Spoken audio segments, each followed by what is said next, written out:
Chapter 8.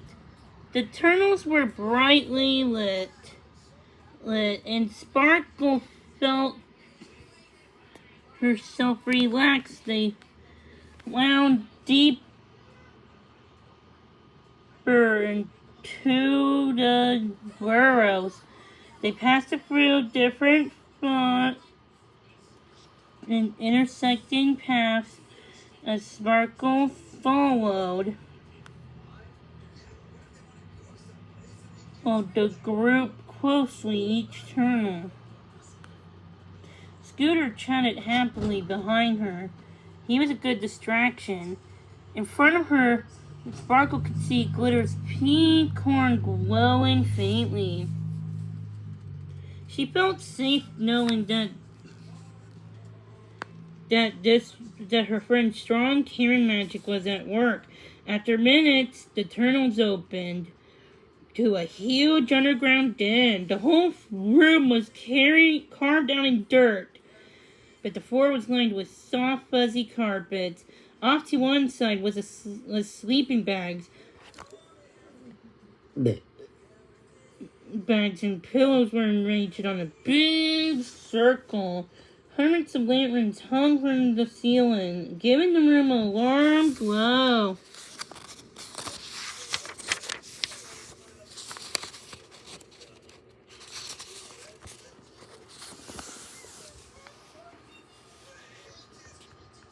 "Oh, this is so cozy," Glitter whispered, giving Sparkle's paw a squeeze. The pups and bunnies all climbed over and chose their sleeping bags, eager to snuggle up and get comfortable. Sparkle found a purple sleeping bag between Glitter and Twitch. Her paws were pounded from all the walking they had done. It felt great to lie down. Once the Cutiecorns were all settled, Mrs. McBun had one last surprise for them. She gestured to a brown speckled adult bunny with a brown horn who had entered the den. "My friends, this is Mr. Hip Hop. He is Hopalong Haven's best and funniest storyteller. He's here to tell you all a bedtime story," she said. The bunnies all clapped wildly, and the pups all looked around curious. Mr. Hip Hop was extremely popular. As they snuggled down their sleeping bags, they soon found out why. He told them a story about a bunny pirate tale filled with action, adventure, and lots of laughs. Sparkle giggled so hard she barely could catch her breath. Across the table, Flash was laughing so much that she couldn't bark up a single word, which was unusual for her. When the story was over, the group gave Mr. Hip Hop a giant round of applause. Mrs. McBun, Mrs. Horn, and Mr. Magic Tail made sure everyone was settled in, and before dimming the lanterns and climbing into their own sleeping bag for the night. "Sweet dreams, Cutiecorns," Mrs. Horn called as the den grew silent. Sparkle shifted her sleeping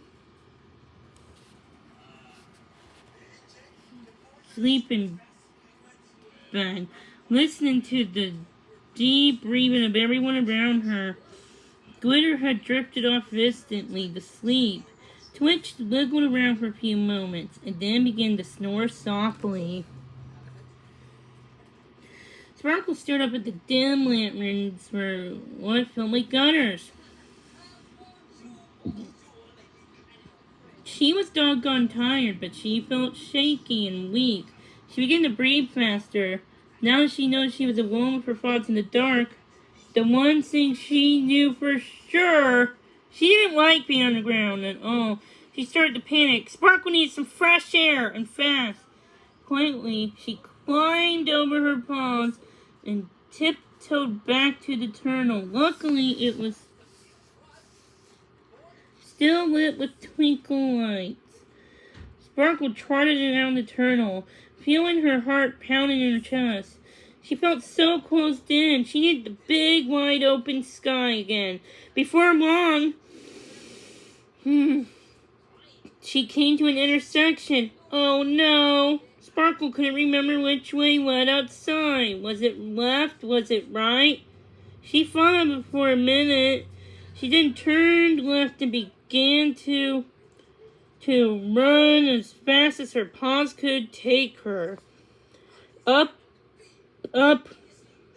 ahead was another intersection. Was this the right way? Should she turn around and go back?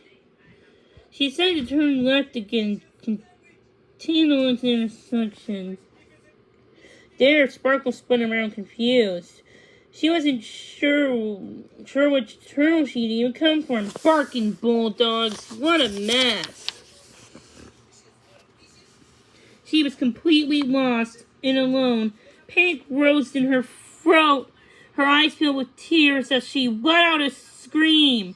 This must have been a terrible mistake. She stood up saying her sleep bag. Now she was all by herself, in the middle of the night, with no idea where to go or what to do next. Maybe her mom would have been right to want her to stay home. Now she definitely felt like she'd be never allowed to go on another field trip if she made it out alive from the turtles. Her paws trembled and her heart flooded. Sparkle sobbed and wrapped a palm around her heart locket. It belonged to her mom and to Grandma Shimmer before that. Help, she whispered, her eyes squeezing shut. What should I do now?